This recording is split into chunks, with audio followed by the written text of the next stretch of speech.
প্রিয় ভাই বোনেরা, আসসালামু আলাইকুম। আপনারা সবাই ভালো আছেন তো? ভালো থাকুন।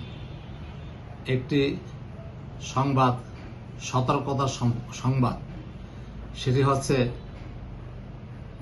গত 2 দিন আগে একটি 15 বছরের মেয়ে আরিফা নামে সাভার থেকে জিনের আশ্রয়ে জিন তাকে তার আসর করে ঢাকা নিয়ে আসে। ঢাকা কোথায় নিয়ে আসে? চিড়িয়াখানা রোড। সে 2 দিন যাবৎ চিড়িয়াখানা রোডে ছিল, নির্জন জায়গায়, যেখানে গাছপালা আছে, লোকজন নাই, জনমানব শূন্য।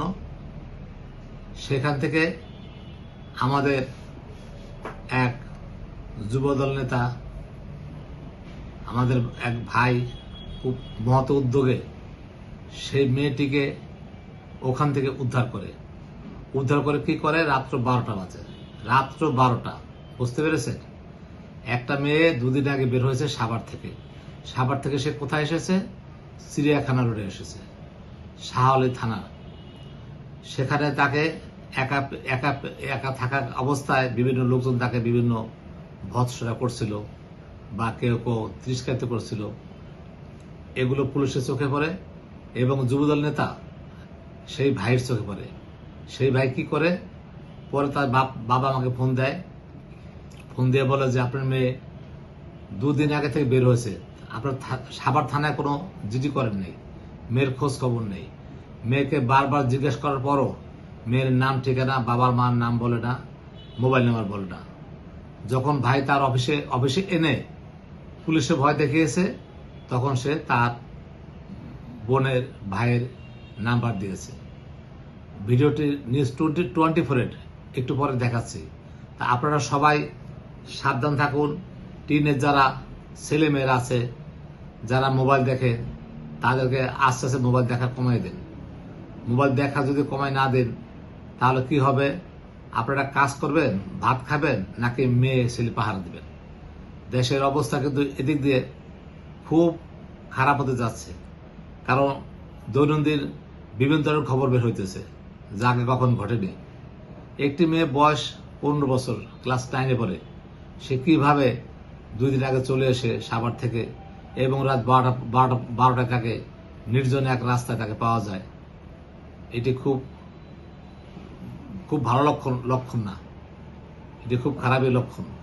অতএব আপনারা আপনার ছেলে মেয়েদেরকে খোঁজখবর নেবেন, মোবাইলে কি দেখে না দেখে মোবাইল চেক করবেন, রাত্র কটা পর্যন্ত মোবাইল দেখে সেটাও খেয়াল করবেন, শাসনে রাখবেন। নাহলে আপনারও ছেলেমেয়ের অবস্থা এরকম হতে পারে। ভিডিওটি একটু মন দিয়ে দেখুন।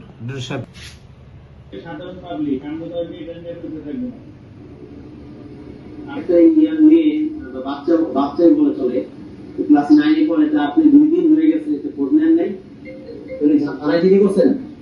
2 দিন যাবত আপনার বোন নাই, লাপাত্তা, গায়েব হয়ে গেছে, তা আপনার থানায় জিডি করবেন না? সাভার থানায় জিডি করবেন না? একবার একটা অ্যাক্সিডেন্ট হয়ে গেলে, একটা নির্জন এলাকায় আপনার ওখান থেকে আপনার বোনটা নিয়ে আসলাম, একেবারে নির্জন এলাকায়। এখন বাজে কয়টা? 12:30, 11:30 বাজে, 12:15।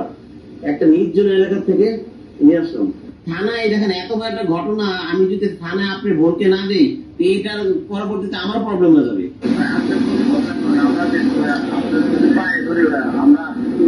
আপনি আসেন, আপনি বোনটা নিয়ে যান।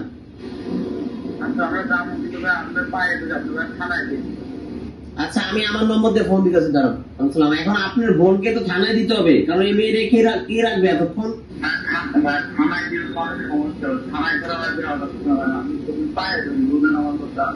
থানায় ছাড়া আপনার বোনকে রাখবে কে? আপনি আসেন, আপনি আসবেন না? এই সাথে আপনার বোনকে নিয়ে যান। আচ্ছা আসেন, আপনারা আসেন। পুলিশ অলরেডি জানে এই বিষয়টা, আপনারা আসেন। আপনারা আসেন, আপনার বোনকে নিয়ে যান। এখন আপনি মিরপুর 1 চিড়িয়াখানা রোড, ঈদগাহ মাঠ সংলগ্ন পানির ট্যাঙ্কি রোডে আসেন। একা বসেছিল, সন্ধ্যা থেকে সন্দেহ লাগছে, পরে আমাদের বলছে, পরে ওসি সাহেব গেছিল। তখন আমি বলছি যে আমার এখানে নিয়ে আসবো। এখানে আসার পর কিছু বলে নাই, মান নম্বর মনে নাই, বাবার নম্বর মনে নাই, কারো নম্বর মনে নাই। যখন আমি বলছি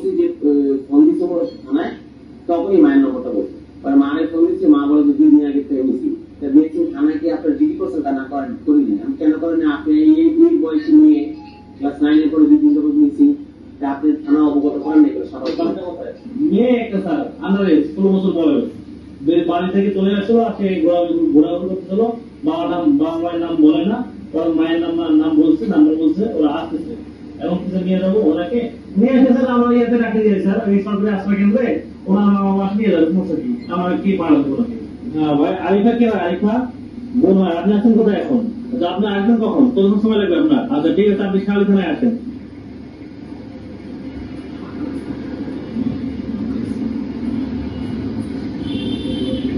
ভিডিওটি দেখতে পেলেন তো? সবাই সতর্ক থাকুন। আপনার যে উঠতি বয়সের ছেলে যারা 9-10-এ পড়ে, এই সময় ভয় বেশি, আপনারা মোবাইলগুলো চেক করবেন কোথায় কি হয়। প্রয়োজনে মোবাইলগুলো আস্তে আস্তে বন্ধ করে দেবে। সন্ধ্যার পর কোনো মোবাইল দেখতে পারবে না। এই ধরনের নিয়ম যারা আমাদের গার্জিয়ান যারা আছেন, যারা বাবা মা আছেন, যারা চাচা আছেন, যারা খালু আছেন, যারা সমাজে আছেন, যারা শাসন করেন, তারা সবাই সবার ছেলেমেয়ের প্রতি লক্ষ্য রাখবেন। ছেলেমেয়ে পড়াশোনা করে কিনা, মোবাইল টেপে কিনা, মোবাইলে বাজে ছবি দেখে কিনা, কারোর সাথে কি আছে চেক আপ করবেন। এবং সন্ধ্যার পরে মোবাইল বন্ধ।